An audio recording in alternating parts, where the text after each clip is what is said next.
Сәлем достар, қалдарыңыз қалай? Үй іші, бала шаға, мал жан, аман есен ба? Видео салмағалы біраз болып кетті. Бізде бәрі жақсы, аман есен. Сол үйдің тіршілігі. Далаға шығып, малдарды жайғау, үйге кіріп үй жинау, тамақ жасау, балаларға қарау. Сол баяғы үйдің тіршілігі. Біраз кішкене перерыв жасадым, біраз болып кетті, 15 күндей. Еш нәрсеге желание жоқ. Түк істегім келмей, жай үйде жүрдім болғанда осы үйдің тірлігі ғой. Арасында осылай түсірген видеоларымды монтаждауға түк желанием болмай қалды. Бізде жаңалық осы әні-міні туады деген мына сиырымыз туды. Bir күн далаға шықсам, осытып тұр екен, қораға кіргізіп қойдым. Біраз уақыттан кейін, байқұс әбден қиналып, біраз уақыттан кейін әйтеуір кеш батқанда туды. Ұрғашы бұзау туды. Үсті басына шөп жайып жатқызып қойдық. Жаңа туған малға жылы су береді екен. Оны алып бардым. Келесі күн осылай холодильнигімді жуып алдым. Бала-шаға, қызым жүр осылай. Кішкене ауырып қалған еді. Мұрнынан су ағып. Балдарыңыз тұмаудан аман ба, өздеріңіз ауырмай жүрсіздер ма? Арасында 1-2 тауық туады. Қыстың ортасында аяз болып кетті, масқара, суық. То аяз болады, біресе күн жылып кетеді, көктем болып.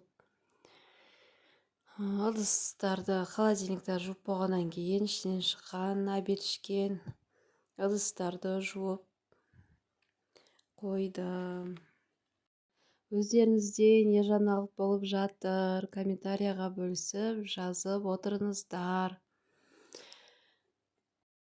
Арасында жұма күні желпегімді пісіріп қоямын. Кешке далаға шыққанда осылай ұлым мен қызым терезеде қарап отырады. Әйел адам жұмысы көбеймесе азаймайды екен.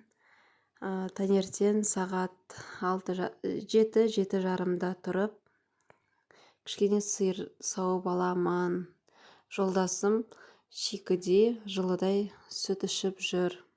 Одан кейін үйге кіріп, осылай кашамды пісіріп қойдым. Айтпақшы, мына жерде мен распаковка жасап жатырмын. Қытайдан, Пиндододан заказ берген заттарым келді. Мынау үлкен ұлыма заказ берген қыстық етігім.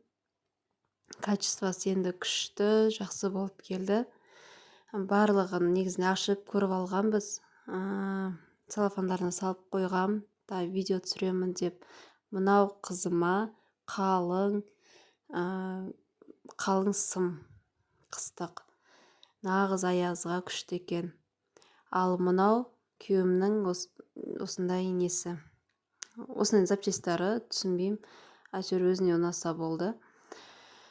Граница жабылып, негізінде біраз болған. Бұл заттарымды аламай жүргеніме. Граница ашылған соң, Алматыға келгеннен кейін сразу барып алдық. Енді мына етіктің качествосын айта алмаймын, күшті екен. Арасында осытып, жаңа шек қарындар бар еді, олар тазалап, бір қайнатып алды. Арасында Ұзынағашқа да барып келдім. Осыны донерді өзіміз үйден жасап көрейінші деп, заттарын алып, жасап көрдік. Күшті шығады екен. Бірінші рет жасауым, біреу сопақ, осыны қалың, біреу ұзынша болып келді. Бірақ енді дәмі күшті болып шығады екен. Осындай арасында вафли да пісірдім.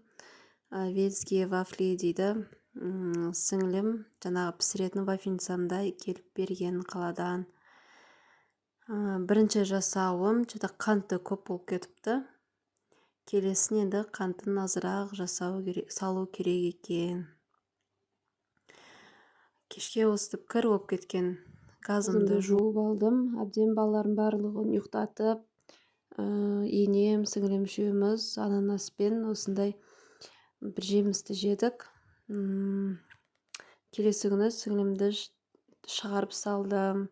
Қар деген борап, күн суытып кетті, аяз болып.